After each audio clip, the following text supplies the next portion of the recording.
Bonsoir, bonjour frères et sœurs, disciples de notre Seigneur Jésus-Christ. Merci pour votre présence aussi massive à cette émission La Voix du Conseiller. Un moment fort dans la présence de Dieu. Nous appelons ce moment le culte d'adoration devant le grand trône béni de Dieu Elohim.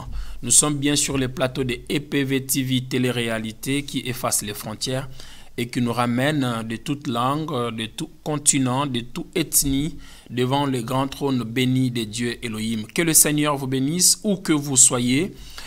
Shalom dans vos maisons. Nous vous rapprochons, nous amenons l'évangile jusque là où vous êtes, que ce soit devant votre smartphone, devant votre petit écran, où que vous soyez, rapprochez-vous.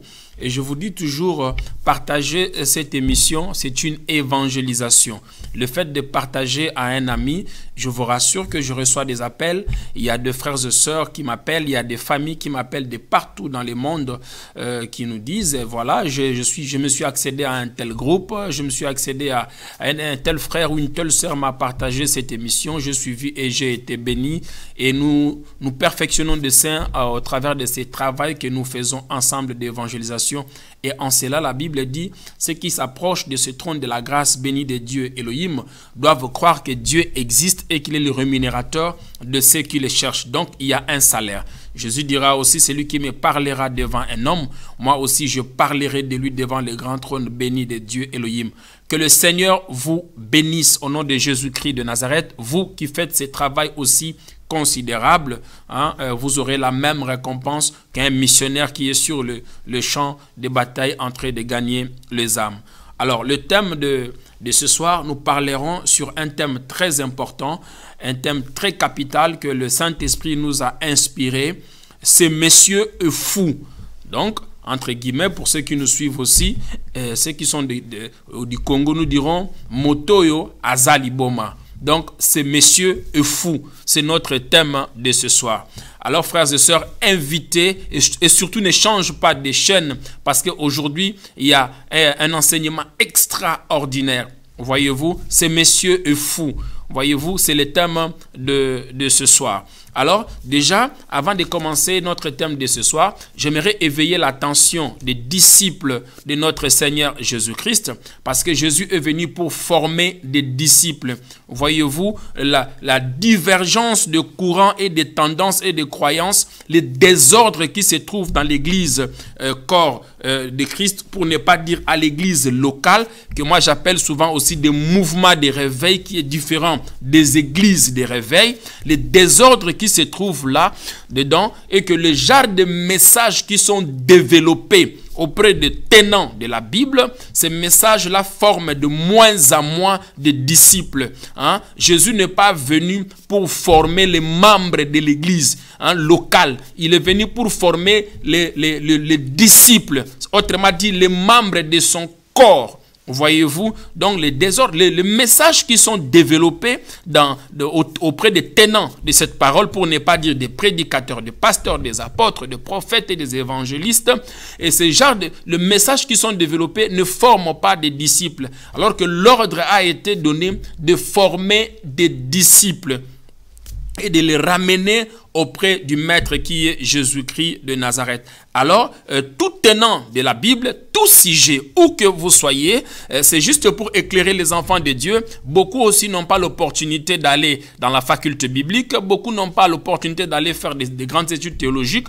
Beaucoup n'ont pas aussi la capacité ou la grâce d'être au pied d'un enseignant pour leur consacrer assez de temps pour leur apprendre la parole de Dieu. Donc, la Voix du Conseil est une émission christocentrique. Jésus-Christ au centre de l'Église. Hein, c'est la mission qu'il nous a donnée, qu'il m'a donnée particulièrement, qui m'a dit, prophète, je t'ai suscité en ces temps de fin de la grâce pour me ramener au centre de l'Église, au cœur de l'Église. Donc, l'émission est christocentrique. Qu'est-ce que cela veut dire? Frères et sœurs, toute personne qui se tient en face de vous pour vous parler d'un enseignement concernant la Bible, concernant les Saintes Écritures, tout prédicateur de l'évangile, où qu'il soit dans le monde, que ce soit ici en France ou ailleurs, toute personne qui tient la Sainte Bible, ces livres, hein, ces Saintes Écritures, pour parler des choses de Dieu, cette personne-là, vous devez veiller en cela. Vous devez être comme les chrétiens de Béréen.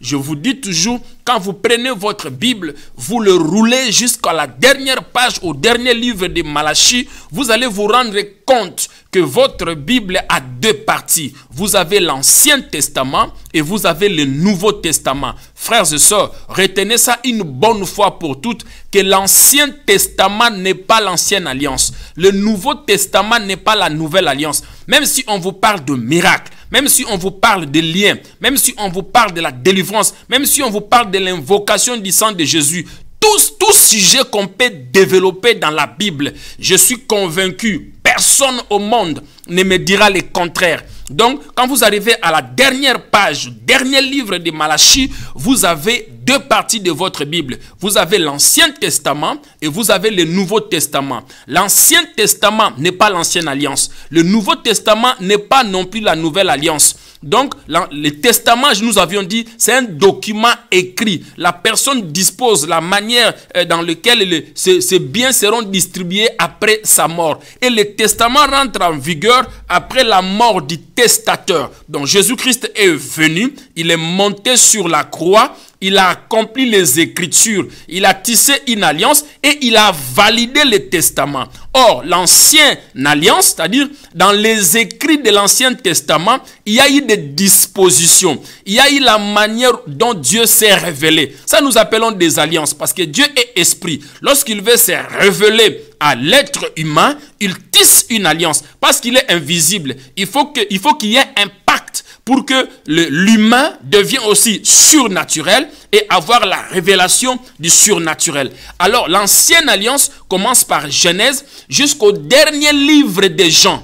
Voyez-vous? Donc, Matthieu, Marc, Luc, Jean parlent du témoignage de l'accomplissement de l'ancienne alliance. Hein? Là, nous n'avons pas encore commencé la nouvelle alliance. Donc, Jésus est venu, il a payé le dette de l'ancienne alliance, car tous ont péché et sont privés de la gloire de Dieu. Et le salaire du péché, c'est la mort. Christ a payé le prix de l'ancienne alliance et il a accompli. Lorsqu'il est venu, il a choisi des disciples. Et ces personnes-là, dans les 4 évangiles, témoignent maintenant l'accomplissement de tout ce qui a été écrit et dit par les prophètes. Maintenant, quand quelqu'un ouvre la Bible pour vous parler de Jésus dans la nouvelle alliance, parce que l'Église commence par l'acte des apôtres, hein, le temps de la grâce, jusqu'à la consommation de la grâce, donc l'Apocalypse. Je vous ai dit, lorsque vous lisez tous les 4 évangiles,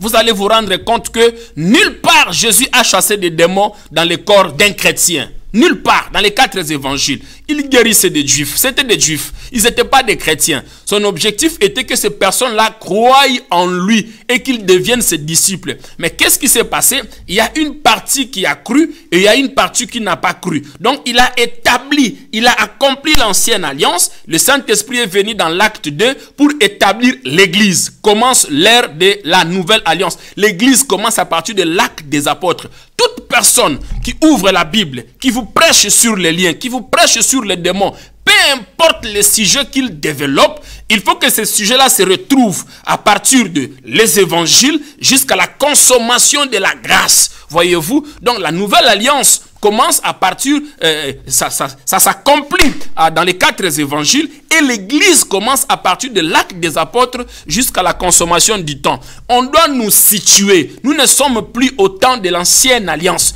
Nous ne sommes plus au temps d'Abraham, de Noé, d'Isaac. Nous ne sommes plus à ce temps-là. Ils n'étaient pas des enfants de Dieu. Nous sommes au temps de la nouvelle alliance. tout sujet qu'on doit vous prêcher, si quelqu'un vous dit, vous êtes lié, posez-lui la question, je suis païen ou je suis chrétien? Je suis de l'an. Si on vous dit que Abraham a péché et c'est descendu chez Isaac, et le péché a continué jusqu'à Abraham, les liens de Goliath, Jéricho, et ceci. Lorsqu'on vous dit en tant que chrétien, vous avez des liens, vous avez des démons, vous avez ceci, dites à ces messieurs, situez-moi ces choses-là à partir de la nouvelle alliance. C'est là-bas que nous sommes. Nous sommes dans la nouvelle alliance. Toute prédication, tout enseignement qu'on est censé donner à l'église de Christ, ces enseignements-là doivent se référer sur la croix de Jésus-Christ. Et là, il faut que tu te poses des questions. Es-tu chrétien ou païen par rapport à l'enseignement qui t'est donné? C'est là que nous devons nous situer. Le thème de ce soir, nous disons que Jésus-Christ est l'accomplissement de tout ce qui a été écrit et dit par les prophètes. Le thème de ce soir, c'est monsieur est fou. Moteur Azaliboma. Qui est ce monsieur qui est fou? Voyez-vous, Jésus-Christ est l'accomplissement de tout ce qui a été écrit dans la loi, les psaumes et le prophète. Donc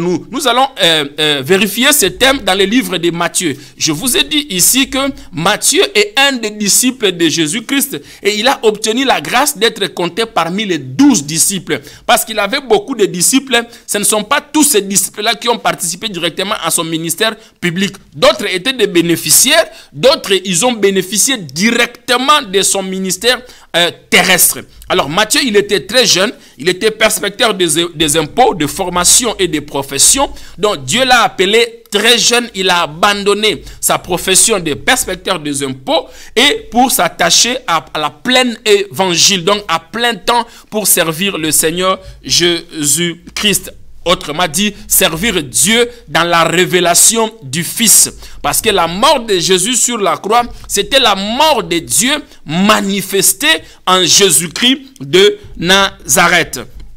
Alors, Matthieu, lui aussi donne son témoignage. Vous voyez, Matthieu donne son témoignage. Hein? La Bible a dit, les anciens, pour l'avoir possédé, il leur a fallu un témoignage favorable pour avoir la foi. Donc, Matthieu témoigne ce qu'il a vécu, la part qu'il a reçue, son expérience avec Christ. C'est ça un disciple. Son expérience avec Christ. Pourquoi il parlait de lui? Parce qu'il a vu des choses. Il y a eu des choses qui se sont produites. Il y a eu des choses qui se sont passées dans sa vie. Il a eu l'assurance de ces dieux-là. Lorsque tu adores Jésus-Christ, il y a 4 niveaux. Il y a un moment, tu vas entendre parler de lui. Il y a un moment, tu vas l'accepter. Il y a un moment, il va se révéler en toi, donc tu vas l'étudier. Il y a un moment, il y aura une histoire entre toi et lui. Une histoire qui n'a rien à voir avec les références bibliques, mais ton expérience personnelle à toi, qui sera le gage de ta foi. Alors Matthieu, lui, à son tour aussi, révèle Jésus-Christ comme étant le Messie, le roi que les Juifs entendaient, qui devait accomplir la succession du trône de David. Voyez-vous, lui aussi, il révèle par là que depuis Abraham jusqu'à David, nous avons 14 générations. De David jusqu'à la déportation de Babylone, nous avons 14 générations. De la déportation jusqu'à Christ aussi, nous avons 14 générations. Donc, Matthieu révèle Jésus-Christ comme étant le roi des Juifs. Alors, dans ce livre de Matthieu, à partir du chapitre 10, où se trouve notre sujet, nous remettons un peu à l'avance. Jésus va appeler les 12 disciples. Hein? Il va leur donner des instructions fermes à ce qui concerne la prédication de l'évangile dans le monde entier. Il leur donne des instructions fermes à ces 12 qu'il avait choisis. Il dit, ce n'est pas vous qui m'avez choisi, hein, mais c'est moi qui vous ai choisi. C'est Jésus qui les a sélectionnés. C'est Jésus qui les a appelés. Mais lui-même aussi, il dit, nul ne vient à moi si ce n'est mon Père qui l'envoie vers moi. Donc Jésus venant en Israël, il était venu d'abord a priori. Il était suscité à dessein. D'abord pour récupérer le brebis perdu de la maison d'Abraham. Parce qu'il y avait une bénédiction sur Abraham. Il dit, tu seras une source de bénédiction. Voyez-vous? Donc il y a eu de brebis perdu de la maison d'Abraham. Jésus est venu en tant que bon berger dans Jean 10 pour récupérer ce ces brebis perdues de la maison d'Abraham. Alors lorsqu'il les a récupérées, Jésus leur a donné une instruction ferme. Nous sommes dans Matthieu chapitre 10 à partir du verset 16 à 23. Jésus donnera des instructions fermes aux disciples. Qu'est-ce qu'il dit aux disciples? Avant de leur envoyer dans le monde entier pour prêcher la bonne nouvelle, cet évangile de Jésus-Christ est dans l'actualité jusqu'aujourd'hui. Parce que la Bible dit qu'il est le même hier, aujourd'hui et éternellement. Il donne des principes fermes. Il dit, écoutez mes disciples, je vous envoie comme des brebis. Voyez-vous, il dit, je vous envoie comme des brebis au milieu de loups. Soyez sages comme le serpent et simple comme la colombe. Qu'est-ce que cela signifie? Il dit, avant d'aller prêcher l'évangile, il leur donne des instructions. Il dit, je vous envoie comme des brebis. Vous devez être comme des brebis, c'est-à-dire sauvés, récupérés dans la bergerie. Moi-même étant le maître devant la bergerie. Une fois que vous êtes sauvés, je suis le bon berger. Dans la bergerie, avant d'entrer dans la bergerie, c'est moi d'abord que vous devez rencontrer à la porte. Et une fois dans la bergerie, là-bas dans la bergerie, moi étant le bon berger, l'ours ne peut pas entrer. Je ne suis pas un mercenaire. Le lion ne peut pas entrer là-bas. Je ne suis pas un mercenaire. Là-bas, le mouton ne peut, plutôt les brebis ne peuvent pas se mordre à l'intérieur. Parce que c'est moi qui suis le portier. C'est moi qui veille. Lorsque le loup vient, c'est moi, David, dans l'ancienne alliance. Je saute sur le loup. Lorsque les bêtes sauvages viennent, c'est moi, David. Je livre ma vie, voyez-vous, pour vous arracher de la gueule du loup ou pour vous protéger. Alors soyez humble comme la colombe ou simple, mais soyez prudent comme les serpents. Qu'est-ce que cela signifie? Jésus veut dire à ses disciples, je vous envoie face à la persécution. Voyez-vous, face aux gens qui vont vous drainer devant des tribunaux religieux et civils, qui seront prêts même à vous livrer à la mort et qui vous battront de verges dans leur synagogue. Jésus dit, faites preuve d'une droiture de caractère et d'une foi non simulée. C'est-à-dire, faites preuve d'une droiture de caractère. On doit voir une distinction en vous par rapport à ces religieux. Frères et sœurs, le religieux est plus dangereux qu'un païen. Le religieux est plus dangereux qu'un païen. Parce que c'est quelqu'un qui croit aux Écritures, mais qui ne croit pas à l'auteur des Écritures. Le religieux est plus dangereux qu'un païen. Parce que le pharisien, le sadducéen, ils étaient des religieux. Ils étaient bornés dans les Écritures. La révélation leur échappait. C'est pourquoi aussi ils n'ont pas cru en Christ en tant que Messie. Jésus leur dit, écoutez, ils sont des loups, mais dans la peau de brebis. Mais il leur dit, eux-mêmes aussi, il dit, attendez, ils viendront en vous en peau de brebis. Mais à l'intérieur, ce sont des loups ravisseurs. Mais il dit encore aux disciples, je vous envoie comme des brebis, mais au milieu de loups. Donc vous serez dans ce monde chaos, dans ce monde déchu, dans ce monde plein de péchés, dans ce monde plein de la haine. Voyez-vous, mais vous, soyez prudents. La prudence, qu'est-ce que Jésus veut dire par là? Donc, ayez une droiture de caractère. Les disciples n'étaient pas n'importe qui. Ils étaient des hommes qui avaient une droiture de caractère, une personnalité hors du commun. On les distinguait. C'est pourquoi Pierre ne pouvait même pas se cacher sur la cour de Pilate. Pendant qu'il voulait se cacher, les parents de Marcus, qu'il avait arraché l'oreille, l'ont identifié dans la cour de Pilate. Voyez-vous? Il dit, mais toi, quand on te voit, certainement, ta façon de parler, écoutez, certainement, ta façon de parler, ton visage, certainement, il y a une certitude, sans aucun doute. L'évidence ne se discute pas. Voyez-vous, sans aucun doute, toi, tu dois être un des disciples. Parce qu'ils avaient une droiture de caractère hors du commun et une foi non simulée. Donc Jésus a posé ses instructions aux disciples face aux religieux. Si tu veux servir le Seigneur, on doit trouver une droiture de caractère. Un disciple, pas un membre de l'église locale. Un disciple, c'est celui qui est membre d'église, corps de Christ. Parce que dans les corps de Christ, je vous ai dit, Judas Iscariote n'a pas existé. Mais dans l'église de Jérusalem, locale, Judas Iscariote existait. Et il y avait des religieux au dehors. Il y avait des sadducéens au dehors. La doctrine qu'ils avaient était différente de la doctrine des pharisiens et des sadducéens. Je dis, soyez prudents.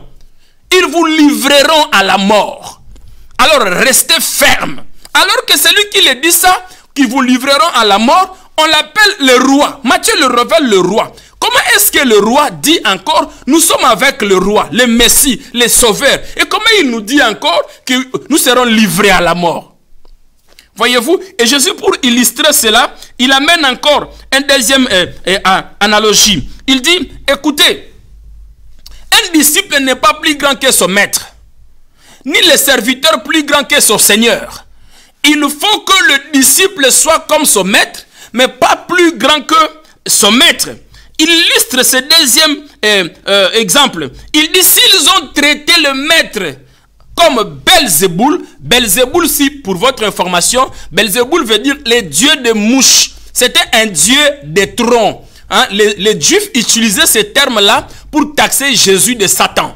Voyez-vous, il dit, je répète que Belzéboul, c'est les dieux de mouches. C'était les dieux de la ville des troncs. Donc, ils utilisaient ce terme-là pour désigner Satan. Donc, ils ont qualifié Jésus-Christ de Satan. Pourquoi ils l'ont qualifié de Satan? Nous allons voir ça par la suite. Pourquoi ils l'ont appelé Belzéboul? Voyez-vous, il dit, s'ils m'ont traité, moi, Belzéboul, vous, les gens de la maison, ils vous traiteront aussi comme de Belzéboul. Alors, par là, les disciples pouvaient se poser aussi une question majeure. Comment ce monsieur, on dit qu'il est le Messie, qu'il est le Sauveur?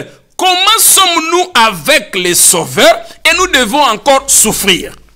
Nous devons encore être livrés. Celui qui se dit roi, si tu es aux côtés du roi, d'office, tu dois bénéficier. C'était une contradiction. Ils voyaient ce monsieur comme s'il n'était pas normal. Voyez-vous? Ils voyaient, même les sadducéens le voyaient comme si ce monsieur a perdu la raison. C'est comme s'il a bu l'eau de Javel. C'est comme si ce monsieur... Il s'était en contradiction avec leur réalité sur place. Il dit, mais on l'appelle le Messie, le roi des Juifs. C'est lui le sauveur. Il est venu pour nous sauver. Mais regardez son discours. Il dit, je vous envoie au milieu, comme de brebis, mais au milieu de loups, au milieu de ce monde tourment, au milieu de ce monde du péché. Parce que la cellule de base de la nation a été visitée par le diable. Le monde est rentré dans les tohi-bohi, dans les chaos. Jusqu'aujourd'hui, ceux qui n'ont pas encore cru au Seigneur sont dans ces chaos. Et nous, les disciples, nous sommes comme de brebis, mais au milieu de loups. C'est pourquoi Jésus dit, soyez prudents comme les serpents. Faites preuve d'une droiture de caractère pour se différencier des sadducéens, pour se différencier des pharisiens. Voyez-vous? Et ayez une foi en moi, une foi non simulée, une foi hors du commun. Voyez-vous? Et là, il dit, il ajoute encore une analogie et il dit clairement par là que, écoutez, un disciple n'est pas plus grand que son maître, mais il peut être comme son maître. Un serviteur n'est pas plus grand que son Seigneur. S'ils ont traité moi qui suis votre maître, parce que Jésus veut dire par là que les disciples doivent partager les souffrances et sa résurrection. Par là, il fait appel à la repentance. Voyez-vous, il dit par là qu'un disciple doit être comme ses maîtres. Vous devez marcher sur mes traces. Vous comprenez? Être disciple. Il dit, vous devez marcher sur mes traces, sur mes empreintes. Mais les disciples regardent, mais ce monsieur-là, hein, comment nous devons encore souffrir alors que lui, il est le Messie? Comment devrons-nous souffrir alors qu'il est le Messie? On l'appelle le roi. Il dit qu'il est venu pour le salut. Il est venu pour que nous soyons sauvés. Il est venu pour que Israël retrouve sa paix totale. Mais regarde ce qu'il dit. Qu'on va nous persécuter, qu'on va nous livrer à la mort, qu'on va nous faire ceci. Oui, bien évidemment, parce qu'un disciple, lui-même il dit, c'est lui qui même qu'il porte ma croix et qu'il me suive. Un disciple doit marcher sur les traces. C'est pourquoi aujourd'hui même les Juifs ne croient pas en Jésus-Christ. Vous savez pourquoi? Ils les traitent de fous. Ne croient pas en Jésus-Christ. Pourquoi? Parce qu'ils disent que Jésus ne nous a pas libérés sur la main des Romains. Jésus ne nous a pas libérés sur la main d'Hitler. Voyez-vous, ils ne croient pas en lui parce que son discours était différent. Était différent des Juifs. Voyez-vous, maintenant ça c'est à partir de Matthieu chapitre 10, du 16 à 23. Dès que nous entrons au verset 24, Jésus dit, un disciple n'est pas plus grand que son maître, et plutôt un disciple n'est pas plus grand que son maître, et le serviteur n'est pas plus grand que son Seigneur. Vous devez marcher sur mes traces, vous devez marcher sur mes empreintes. Voyez-vous, Jésus leur appelait à imiter, à marcher comme lui, donc à participer à ses souffrances et à sa résurrection.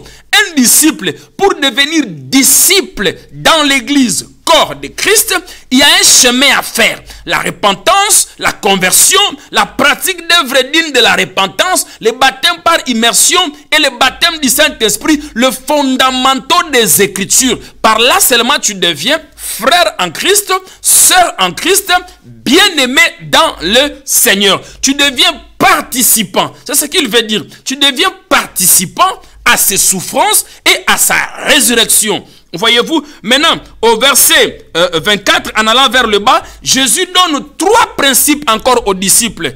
Il dit 3 fois, ne craignez rien. Je vous envoie au milieu de loups. Hein? Je vous envoie comme de brebis au milieu de loups. Soyez humbles, simples comme la colombe, prudents comme le serpent. Mais Jésus ajoute encore, il le rassure. Il dit, parce qu'ils se sont posé des questions, nous allons souffrir, étant avec le roi, étant avec le Messie, nous allons souffrir. Jésus le rassure. Regarde ce qu'il dit. Il dit 3 fois, ne craignez rien.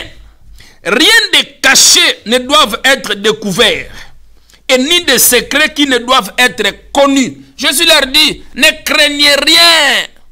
C'est comme Moïse dirait aux Égyptiens, aux Israélites, ne craignez rien. Ces Égyptiens-là que vous voyez, vous ne les verrez plus. Je te rassure que ne crains rien. Tu as fait un bon choix. Le fait que tu es disciple de Jésus, tu as fait un bon choix. Peu importe. Jésus dit, ne craignez rien. Parce qu'il tremblotait. Il connaissait le Sanhédrin. Il connaissait le pouvoir romain. Il connaissait le procureur Pilate. Il connaissait. Parce qu'il y avait... Jésus est passé en 2 procès. Il y a eu un procès religieux et il y a eu un procès civil. Il a comparu devant les Romains. Il a comparu devant le tribunal juif. Il est passé dans ces 2 procès. C'est pourquoi il dit, faites attention. Ils vous battront de verges, ils vous amèneront devant des tribunaux religieux et civils. Mais il dit, regarde ce qui leur rassure. Il dit, ne craignez rien. Rien de caché ne sera mis en pleine lumière. Frères et sœurs, ne craignez pas tout le miracle que vous voyez. Ne craignez pas tout ce qui se passe. N'ayez pas peur. Rassurez-vous. Le thème, je ne l'ai pas oublié. On dit, ce monsieur est fou. Moto Azaliboma. Je ne l'ai pas oublié. Voyez-vous, ne craignez rien. Tout ce que vous voyez qui se passe sur cette planète, quelle est la catastrophe climatique monte, descend, la crise économique peut tourner comme ils le veulent. Celui qui veut toucher au fétiche pour tenir la Bible et mentir le peuple de Dieu, ne les craignez pas. Ne sois pas trembloté par ces miracles. Ne suis pas ces religieux. Ne suis pas ces pharisiens. Ne les craignez pas. Bientôt, Jésus le dit, bientôt et très bientôt, leurs œuvres seront mises en pleine lumière. Bientôt et très bientôt. Tout ce qui se cache derrière cette parole pour utiliser autre chose. Il dit bientôt et les pharisiens étaient là, ils écoutaient. Il dit, mais ce monsieur est malade. Ce monsieur a quelque chose qui ne va pas dans sa tête. Voyez-vous, il dit, ce monsieur est malade. Nous servons le Dieu de Moïse et il nous traite comme ça. Ce monsieur, il y a quelque chose qui ne va pas dans sa tête. Il dit, il y a quelque chose qui ne va pas dans sa tête. Voyez-vous, parce qu'il servait le Dieu de Moïse. Il dit, mais il servait la loi. Il dit, mais ce monsieur, il y a quelque chose qui ne va pas dans sa tête. Non seulement qu'il dit qu'il est le Messie, mais il nous traite aussi de faux. C'est comme aujourd'hui. Quand tu prêches sur Jésus-Christ de Nazareth, tu le ramènes au centre. Tu dis aux gens, écoutez, la loi est passée, la condamnation est passée, les liens sont passés, les cures d'âme sont finis, et le matérialisme est fini. Maintenant, c'est Jésus-Christ. Jésus, c'est un comprimé qui contient tout dedans. Voyez-vous, dans Jésus, il y a la délivrance, il y a le baptême, il y a le Saint-Esprit, il y a la guérison, il y a la prospérité, il y a les finances, il y a tout dedans. À l'exemple de ce voleur qui était sur la croix, il n'est pas passé sur les eaux de baptême, il n'a pas connu le baptême du Saint-Esprit, il n'a pas connu la cure d'âme, Ce voleur a été sauvé automatiquement à cause de celui qui était au milieu. Voyez-vous, à cause de celui qui était au milieu. Il dit, ne craignez rien, frères et sœurs, ne craignez rien. Les jugements s'approchent très bientôt, très bientôt. Sous le tapis de tous ceux qui ont touché au fétiche seront mis en pleine lumière, très bientôt. Et deuxièmement, il dit, ne craignez pas ceux qui peuvent détruire ou tuer le corps et qui ne peuvent rien sur l'âme, s'il vous plaît. Il dit, ne craignez pas ceux qui peuvent détruire le corps. Il dit, regardez, je suis venu. Ma vie, je la donne moi-même. J'ai la capacité de la récupérer. Parce que la promesse de l'Éden devrait s'accomplir. La morsure d'un serpent est mortelle parce que ça contient du venin. Ils atteindront ce corps. Mais quant à mon esprit et mon âme, je veux le rendre moi-même auprès du Père. C'est pourquoi il a dit, marchez sur mes traces. Marchez sur mes traces. Un disciple comme son maître, marchez sur mes empreintes. Ils peuvent toucher vos corps, mais ils ne peuvent rien sur votre âme. Il dit, craignez plutôt. Ce qui m'a touché dans ce verset, il dit, craignez plutôt celui qui peut détruire l'âme et le corps. Mais maître, où est l'esprit? Tu nous as dit que l'homme est corps, âme et esprit. Mais ici, il dit, ne les craignez pas, frères et sœurs. Proclamez l'évangile dans le métro. Proclamez l'évangile partout. Dénoncez le faux. Ne les craignez pas. Parce qu'il intimidait les disciples. Il dit, ne les craignez pas. Ils ne peuvent rien sur votre âme. Mais où est l'esprit? Tu nous as dit que nous sommes esprit, âme et corps. Mais Jésus dit, ne craignez pas. Craignez plutôt celui qui peut détruire le corps et l'âme. Mais où est l'esprit? Parce qu'il dit, craignez, ne les craignez pas. Ils peuvent toucher votre corps, mais pas votre âme. C'est Jésus qui le dit. Je me suis posé des questions devant le Saint-Esprit. Où est l'esprit de ces hommes-là, de ces disciples? Parce que là, il s'adresse aux disciples. Il ne s'adresse pas à la foule. Et il ne s'adresse pas en parabole. Il dit, ne les craignez pas. Ils peuvent toucher le corps, mais l'âme, ils ne peuvent pas les toucher. Parce que votre âme est sauvée. D'autant plus que vous êtes mes disciples. My God. Mais où est l'esprit, maître? Éclaire-nous, Saint-Esprit. Ne craignez donc point. Vous valez mieux beaucoup que le passereau. Les passereaux sont des petits oiseaux. Il dit, mais regarde, dans l'ordre de la créature, je prends soin même de ma créature. Oh frères et sœurs, ne sois pas un homme créature. Non, ne sois pas un homme créature. Si tu es un homme créature, tu bénéficies de la bonté suprême de Dieu. C'est comme le voleur peut sortir sous le soleil, il vole, on ne l'attrape pas. La grâce, la bonté suprême de Dieu. Mais vous n'êtes pas des créatures. My God. Il dit, vous êtes mes disciples. Je suis venu pour faire quelque chose. Jean vous baptise d'eau. Mais vous avez le corps et l'âme. Quand l'âme est sauvée, je suis venu pour prendre une partie de moi-même. My God. Comment est-ce que je serai possédé? Regardez, il dit, ne les craignez pas. Ils peuvent toucher votre corps, mais ils ne pourront rien sur votre âme. Mais où est l'esprit? L'esprit dans la vie de ses disciples. Où est l'esprit? Il veut dire quoi? Le vieux homme. L'esprit que vous êtes né avec. L'esprit judaïque. L'esprit des liens. L'esprit là d'Adam. La prédication d'Adam, des liens, des démons. L'esprit là, je l'écrase. Parce que je vais prendre une partie de moi pour compléter à votre âme et à votre corps. Ne les craignez pas. Ils ont l'esprit déchu. Moi, je vous donne l'esprit éternel. C'est pourquoi le Juif disait, ça ne va pas dans la tête. Il est fou. Ce monsieur est fou. Ce monsieur est fou. On n'a jamais entendu de telles choses. Ce monsieur est fou. On dit il est fou, il a perdu la raison. Voyez-vous, dès qu'il finit de dire ça, il dit, ne craignez point, vous valez mieux. Frère, ne craignez point. Vous valez mieux. Parce que nous sommes les citoyens dans ce monde. Nous sommes les citoyens du ciel. Les pèlerins sur la terre. Nous sommes à destination de Canaan. Israël, depuis l'Égypte jusqu'à la possession du Canaan. C'est un chrétien depuis le monde jusqu'à la conquête du Canaan. Oui, c'est un peuple qui marchait avec un secret. L'arche. Voyez-vous, l'arche de l'alliance, le Saint-Esprit dans le corps et l'âme. Jésus dit, non, ils peuvent vous arrêter, ils peuvent vous opprimer, mais vous avez quelque chose, votre âme est sauvée. Et en cela, moi je suis venu pour sauver votre âme, mais non seulement votre âme, je vais prendre une partie de moi, ma divinité. Je vais vous communiquer ma divinité. Vous aurez une droiture de caractère hors de commun. C'était un vrai homme, ce monsieur. C'était un vrai homme.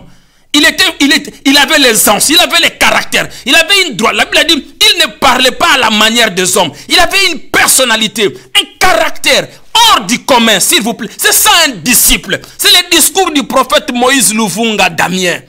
Les enseignements de Christ interprétés par le Saint-Esprit. C'est que Paul a prêché. C'est ce que je vous prêche. Il révèle le mystère du trône, le mystère de l'église, le mystère du Saint-Esprit, le Ménétékel du temps de la fin, en tant que disciple, mais dans la nouvelle alliance. Jésus dit, ne les craignez pas. Ils ne peuvent rien sur votre âme. Voyez-vous, mais l'esprit c'est moi. C'est moi-même l'esprit. Je vais me multiplier en vous. My God. Il dit, ils ne peuvent rien sur votre âme. Parce que les amis de l'époux ne peuvent gêner pendant que l'époux est avec eux. Il y a un temps de deux venues. Entre ma première et ma seconde venue, c'est là que vous aurez besoin de prier. Je serai déjà distribué en vous. Votre âme est sauvée, mais il y a une partie de moi qui doit rentrer en vous. Mais ils ne comprenaient pas. Parce qu'ils n'avaient pas encore le Saint-Esprit en eux. Ils ne comprenaient pas. Les discours étaient encore forts. Parce que celui qui leur parlait, c'était une révélation incarnée. C'était une parole, une personne incarnée. Il a fallu que ces paroles-là puissent s'incarner dans l'âme, deviennent esprit et affecter leur corps. Au chapitre 11, lorsqu'il finit de donner des instructions, maintenant, j'ai entendu. Oh my God, j'aime la parole de Dieu. Lorsqu'il a fini de leur dire, ne craignez rien, ne craignez rien, ne craignez rien. 3 fois, j'ai entendu étant en prison, qu'il y a quelqu'un qui est au dehors. Lui-même étant en prison. Saint-Esprit, merci. Voyez-vous, je me suis dit, moi-même je me suis dit, mais Seigneur, je ne comprends plus rien là. Jean en prison, il envoie ses disciples pour aller demander à Jésus, es-tu le Messie qui devrait venir? Où devons-nous attendre un autre? My God, j'aime la parole de Dieu. J'ai dit, mais comment ce monsieur, il est devenu fou ou quoi? Voyez-vous, j'ai dit, mais Jean nous présente quelqu'un sur le Jourdain. Il dit, voici l'agneau de Dieu qui ôte les péchés du monde. On a entendu le Père, le Saint-Esprit descendre sous forme de la colombe, mais la colombe n'est pas le Saint-Esprit, c'est la descente. Exprime la descente du Saint-Esprit. Voyez-vous, il nous dit, voici l'agneau de Dieu qui ôte les péchés du monde, avec affirmation et certitude. Comment en prison, entre la main d'Hérode, il rentre en doute lui-même. Il dit, est-ce le Messie? Est-ce bien lui le Messie? Allez lui demander, est-ce que c'est lui le Messie? Mais Jean, tu es en confusion ou quoi? Tu as perdu la tête? Tu nous as présenté Jésus sur le Jourdain, tu nous as dit, voici l'agneau de Dieu qui ôte les péchés du monde. Maintenant on met la main sur toi, on te met en prison, tu rentres en doute. Jean est passé aussi dans un moment de confusion. Ces messieurs, on ne les comprenait pas. Hein? Si le monde s'accorde avec toi, si tu te maries avec le monde, si aussi ton caractère, si aussi toi-même, tu es en mariage avec le monde, tu n'es pas encore devenu fou. Si le monde ne te comprend pas, si tu te maries avec le monde, si tout ce qui se trouve dans le monde le trouve en toi, c'est que tu n'es pas encore devenu un vrai fou de Jésus. Ce monsieur est fou. Même Jean, qui lui a présenté en tant que l'agneau de Dieu qui ôte les péchés du monde, était en prison. Jean nous met encore en confusion. Comment tu peux nous présenter quelqu'un, tu nous dis, voici l'agneau de Dieu qui ôte les péchés du monde. Mais étant en prison, tu envoies encore les disciples pour demander, allez demander à ces messieurs, est-ce que c'est bien lui le Messie ou devons-nous attendre notre? Vous savez pourquoi? Parce que Jean aussi s'est confronté à un problème. Il dit, mais attends, la prophétie me dit, lorsque je baptiserai quelqu'un, il y a une personne qui viendra, qui ne sera pas un homme, mais qui sera un agneau. Les gens le verront comme un homme, mais moi, comme je suis un prophète, j'ai un signe pour identifier cet agneau-là. Cet agneau-là que Abel avait sacrifié à l'Éden, cet agneau-là que Abel lui-même s'est transformé en cet agneau et il est monté sur son propre autel et son sang a crié vengeance. Cet même agneau-là, je dois le voir au Jourdain. Lorsqu'il viendra, je dois identifier un signe. Oh my God! Tu as un signe, tu as une marque, frère. Ne le craignez pas. Tu as une marque, tu as un signe. Ne le craignez pas. Il dit, celui sur qui le Saint-Esprit descendra sous forme de la colombe. Elohim lui dit, c'est lui, c'est lui-là, c'est lui. C'est pourquoi quand Jean a dit ça, a vu ça directement, il a dit, voici l'agneau de Dieu qui ôte les péchés du monde. Mais les messieurs se retrouvent en prison, ils rentrent en doute. Il dit, allez lui demander, est-ce que c'est bien lui? Pourquoi? Si vraiment il est le Messie, on le traitait de fou. Ce monsieur est fou. Ce monsieur est fou. Moto Azaliboma. Jean dit, mais si c'est vraiment lui le Messie, comment est-ce que je prêche la vérité en présence du Messie et je me retrouve en prison? Donc Jean lui-même est rentré en doute. Lui-même il s'est mis en doute. Le Messie est venu, moi ma tête est en train de partir. Jésus dit, bien évidemment, monsieur, il faut que ta tête parte. Parce que là c'est fini. La loi, c'est le dernier prophète. Il faut que la prophétie s'accomplisse. Toi, ta part est close. La loi est finie. C'est la grâce maintenant. C'est moi, il s'agit de moi. Toi-même, tu l'as dit. Il vient après moi, mais il a existé avant moi. Je ne suis pas digne de me baisser, de délier la croix de ses... Je vous baptise d'eau, mais lui vous baptisera du feu. C'est pourquoi il dit aux disciples, ne les craignez pas. Vous les craignez parce que vous n'avez que l'âme et le corps. Mais l'esprit supérieur, vous ne l'avez pas. Je suis venu pour ça. Frères et sœurs, il est venu pour ça. Pour que nous ayons ce baptême, devenir comme lui, disciples de Christ. Toute église qui ne prêche pas le discipulat de Christ, qui ne prêche pas la repentance, la conversion, la pratique d'être, le baptême par immersion, le baptême du Saint-Esprit, c'est une église satanique, sorcière. Et le pasteur aussi est sorcier. Ou la servante aussi est sorcière. Sortez de là, tout de suite. Vous voyez? Jean lui-même est rentré en confusion. Et la réponse de Jésus, j'ai aimé. Il dit, allez-y dire à Jean. Il est prophète, non? Il n'a pas lu ce qu'Ésaïe a dit. Allez-y lui dire. Ce que vous écoutez, il dit, allez-y lui dire ce que vous entendez. Le mystère que vous entendez, que vous n'avez jamais entendu. Le mystère du royaume. Allez-y lui dire ce que vous entendez. Ésaïe chapitre 35, le verset 5, le verset 4. Il dit, allez-y lui dire ce que vous entendez. Allez-y lui dire ça. Ésaïe 35, le verset 5. Il dit, allez-y lui dire ce que vous entendez. Le mystère que vous n'avez jamais entendu parler. Le mystère du royaume. Le royaume des cieux est comme ceci. Et comme cela. Il est prophète. Il a la prophétie d'Ésaïe. Allez-y lui dire que le boiteux marche. Les aveugles voient. Ésaïe 35, 5, 6. Allez-y lui dire ça. Que les lépreux sont purifiés. Allez-y lui dire ça. Ésaïe 53, le verset 4. Il dit, allez-y lui dire de lire l'Ésaïe 35. Tous les versets. Le boiteux marche. Ce que vous entendez sur le royaume. Un sauveur devrait venir. C'est bien moi. Lorsque les disciples ont rapporté ça à Jean, Jean a dit, c'est fini. Moi, ma période s'arrête là. Et quelque chose de spécial dans allez-y lui dire que ce que vous entendez et ce que vous voyez, ce qui ne peut monter dans le cœur de l'homme, ce que l'œil n'a pas vu, ce que l'oreille n'a pas entendu, ce que les pharisiens, les sadducéens, les Sanhédrins, Pilate, Hérode sont incapables de faire. Ces choses-là se produisent. C'est écrit sur le livre d'Ésaïe. Parce que au chapitre 6, la Bible dit l'ange Gabriel a tiré la pierre ardente sur la fourchette là-bas, sur l'autel de parfum. Il n'a pas tiré ça autre, dans un autre, nulle part ailleurs, seulement dans l'autel de parfum. Il a tiré une pierre ardente, il a posé sur la bouche d'Ésaïe. C'était comme Christ à Ésaïe parlant de lui-même. C'est pourquoi Jésus lui dit, va, allez-y dire à Jean. Ce que vous entendez, vous ne l'avez jamais entendu. Le mystère du royaume, ça trouble Nicodème, ça trouble Nathanaël. Il dit à Nathanaël, voici un Dieu sur qui il n'a pas de fraude. Nathanaël dit, waouh, tu as été avec moi, tu me connais. Si, quand tu étais sous le figuier, moi, je te vis. Nathanaël dit à Philippe, écoutez, il n'y a rien à dire. Ce monsieur, c'est lui le Messie. Allez-y dire ça à Jean. Ce que vous entendez. Le jeune homme riche dit, j'obéis à toute la loi. Mais pourquoi je ne dois pas mériter? Il dit, va, vends tout ce que tu possèdes. Waouh, ça trouble son entendement. Allez-y dire ça à Jean. Ce que vous entendez. Le boiteux marche. Mais il y a quelque chose qui n'a pas été écrit dans l'ancienne alliance. C'était la résurrection des morts. My God. Il dit, dites-lui que les morts sont ressuscités. Jean a dit, quoi? Je suis le plus grand de l'ancienne alliance. Je n'ai jamais entendu quelqu'un ressusciter les morts. Même moi-même. C'est lui le Messie. La Bible dit, dès que nous entrons au chapitre 12, frères et sœurs, c'est monsieur fou. Dès que nous entrons au chapitre 12, ça troublait l'entendement d'Israël. Même ses propres frères, même sa propre mère l'a traité de fou. Voyez-vous? Même ses propres frères, sa propre famille biologique l'a traité de fou. Dès que nous entrons au chapitre 12 de Matthieu, et en 45, la colère des Juifs se sont enflammés.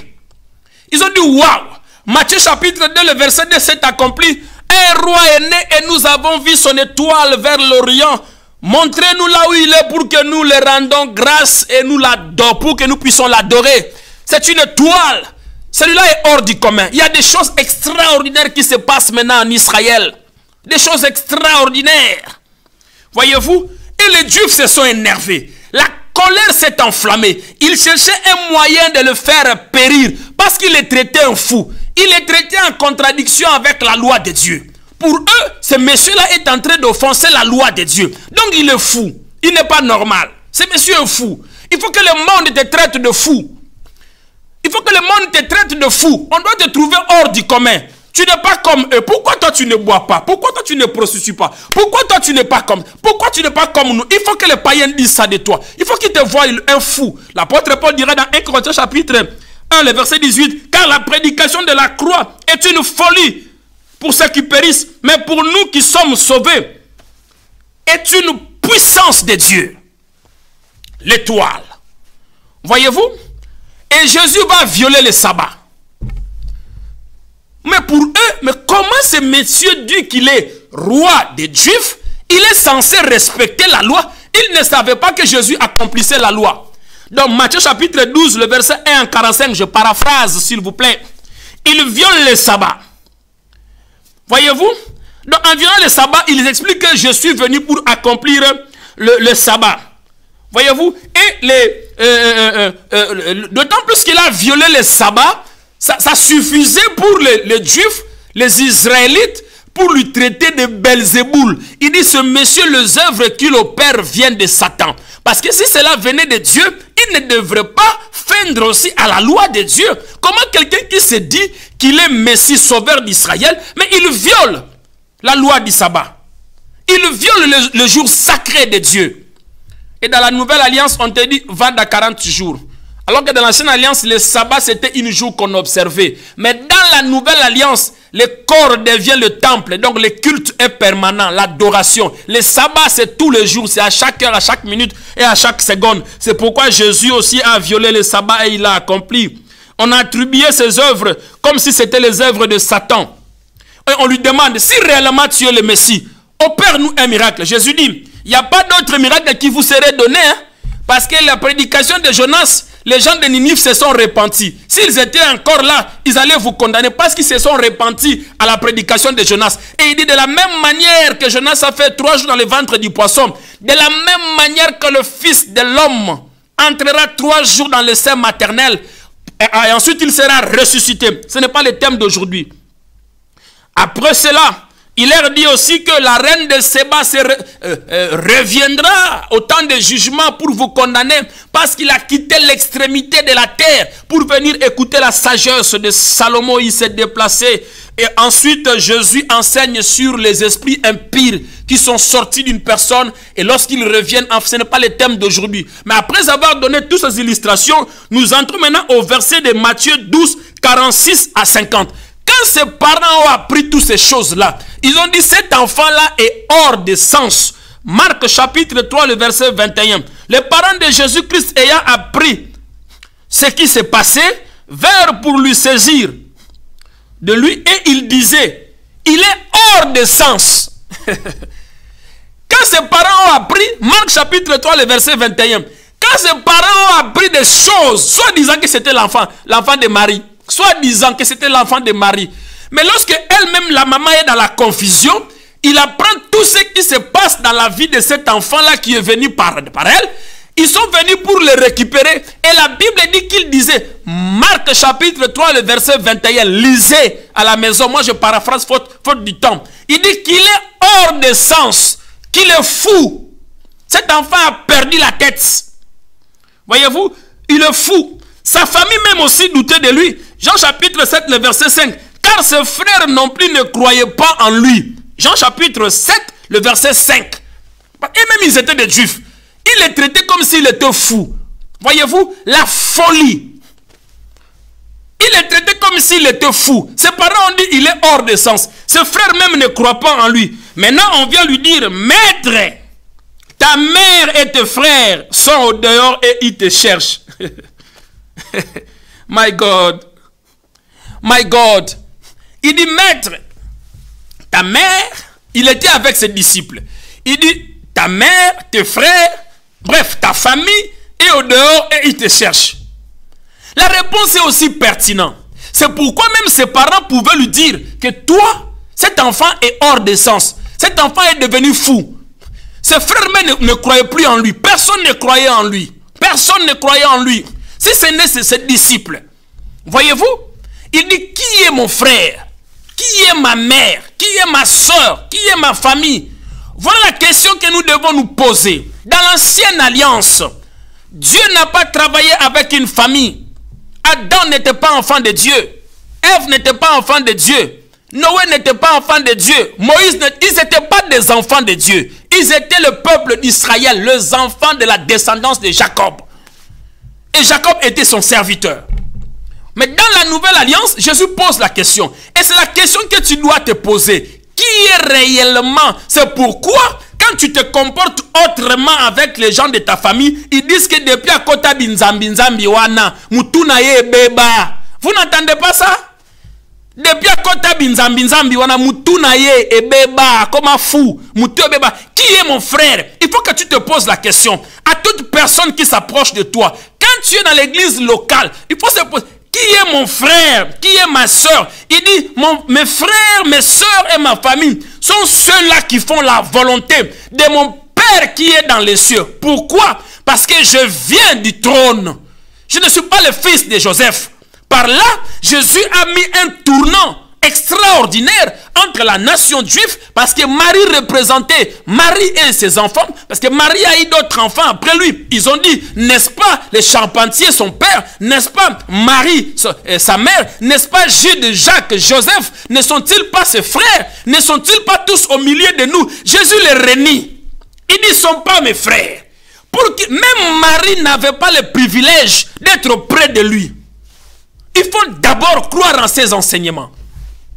C'est fou. Quand un enfant nie sa propre mère, on dit cet enfant-là devient fou et devient toc-toc. C'est pourquoi il dit, je ne suis pas venu apporter la paix, mais l'épée. Je suis venu séparer l'os à la moelle épinière, le fils avec sa mère, la fille avec son père. Je suis venu mettre l'épée de l'esprit à double tranchant. Jésus compare Marie et ses frères comme étant des juifs. Je suis le Messie, je suis venu. Mais ils ne croient pas à moi. Ils me traitent de fou. Je tourne maintenant au monde, à tous ceux qui me reçoivent. Je leur donne la grâce. Jésus a été suscité d'abord à dessein pour Israël, pour ramener le brebis perdu de la maison d'Abraham. Alors que Israël, au lieu de s'incliner au Messie, ils l'ont traité de fou. Ils n'ont pas cru en lui. Et il a tourné le salut vers l'humanité. Il a donné la grâce à tout le monde. Voilà être disciple de Jésus. Voilà la vraie famille en Christ. Une telle personne, on le traite de fou. Pourquoi? Jésus veut dire non. Si on me traite de l'enfant de Marie, si même Jésus dit Marie n'est pas sa propre mère, c'est-à-dire par adoption, Marie même n'avait pas un privilège de s'approcher de lui, un privilège particulier. S'il ne croit pas, la condition était sine qua non, intrinsèque. Que ce soit Marie, que ce soit mes demi-frères dans la chair, ils doivent croire d'abord à la volonté de mon Père qui est dans les cieux. Il faut identifier la volonté du Père qui est dans les cieux. C'est-à-dire quoi? Pour être disciple de Jésus, tu dois quitter le trône. Rebos cantarabo. Tu dois quitter le trône. Tu n'es pas un être humain. Tu as l'âme et le corps. C'est pourquoi il dit ne les craignez pas. Ils peuvent toucher votre corps. Ils ne peuvent rien sur votre âme. Pourquoi? Parce que dans sa résurrection, de la croix en passant par la tombe, la Bible dit il a emmené les captifs. Il les a amenés où? Au trône. Après les avoir justifiés, leur rendu glorieux, il leur a fait descendre sur la terre pour faire des dons à l'église. Prophète de la nouvelle alliance, parler de Christ. Tous les 5 ministères sont des ministères parlés. Ce sont des fous sur la terre qui ne sont pas compris des hommes. Oh my God. qui ne sont pas compris des hommes. C'est pourquoi quand tu prêches sur le métro, on dit que tu es fou. Quand tu es à la gare, tu cries Jésus, on dit que tu es fou. On dit que tu es hors de sens. Quand tout le monde porte ceci, toi tu ne portes pas, on dit que tu es fou. Voyez-vous?